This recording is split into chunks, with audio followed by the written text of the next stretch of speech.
Hello, my name is Bailey Drexler, a student at Xavier University and an intern at the Center for the Study of the American Dream. Today I'm here with Whitney Sewell from International Institute in St. Louis, Missouri, and I'm going to talk to her about the global farms. My name is Whitney, and I came from Indiana, where I grew up farming, and I came to agriculture in a roundabout way. I grew up farming, but in a really standard Midwestern way with commodity cropping. And after going to college, I decided to come back into agriculture and do it in a different way with organic methods and more sustainably, and also in cities. So my family thought I was really bonkers, but this is a way for people who live in cities to produce food, feeding themselves and the local economy. It's really needed, and it's kind of a hot topic, but also refugees and immigrants who have skills in agriculture have the capability of participating in growing food in America just as they did in their home countries by using urban agriculture methods. Can you give us a little bit of history about the global farms and just tell us what its mission is?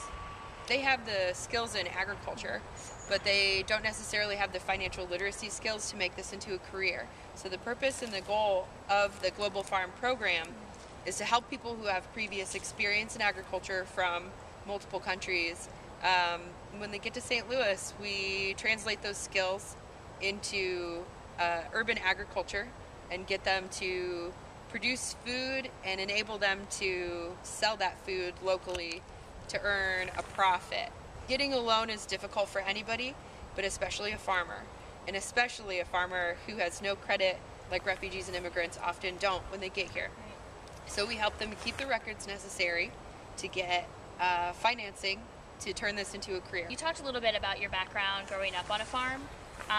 What led you to want to be part of the global farms in an urban environment? I realized that after moving from the farm to college, it's kind of funny to say that, I really loved community. I loved community living on the farm, but my closest neighbor was maybe a mile away.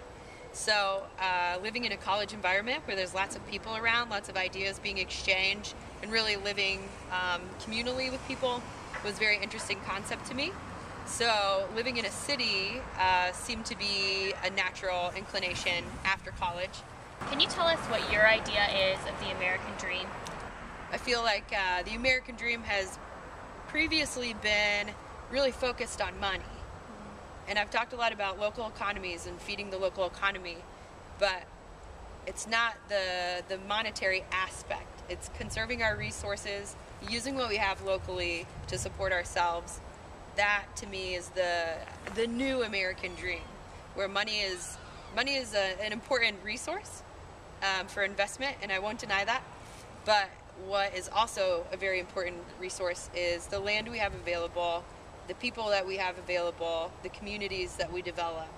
That's the basis of the American dream for me. How do you think that on a day-to-day basis you're helping immigrants and refugees achieve their American dream? Immigrants and refugees typically come here because of war or persecution issues in their home country. And so the American part of that dream comes when it's just a time and place. It's not necessarily being born here that affords you the opportunity to live your day-to-day knowing that you have choices. What advice do you have for immigrants or natural-born Americans who want to achieve their American dream through agriculture or sustainability? Use your community as a resource. We have, in various cities, land is available, and we're lucky in St. Louis to have a local government that's very supportive of urban agriculture, and talking to your local government could be helpful. In St. Louis it is. So I would suggest that if you're a natural-born American and you feel inclined to use your community as a resource, that's where you should start. You can also start in your backyard, growing in your backyard, which is what a lot of the immigrants and refugees do. So taking charge of your daily choices, your food purchasing and where you're getting the food, growing it in your backyard. And if you wanted to start your own urban farm, There are groups like Slow Food that exist in almost every city, I think, in America, I would hope. And so using them as a resource, I know that in St. Louis they give small loans to start small farms. So that's a choice too. That's another option.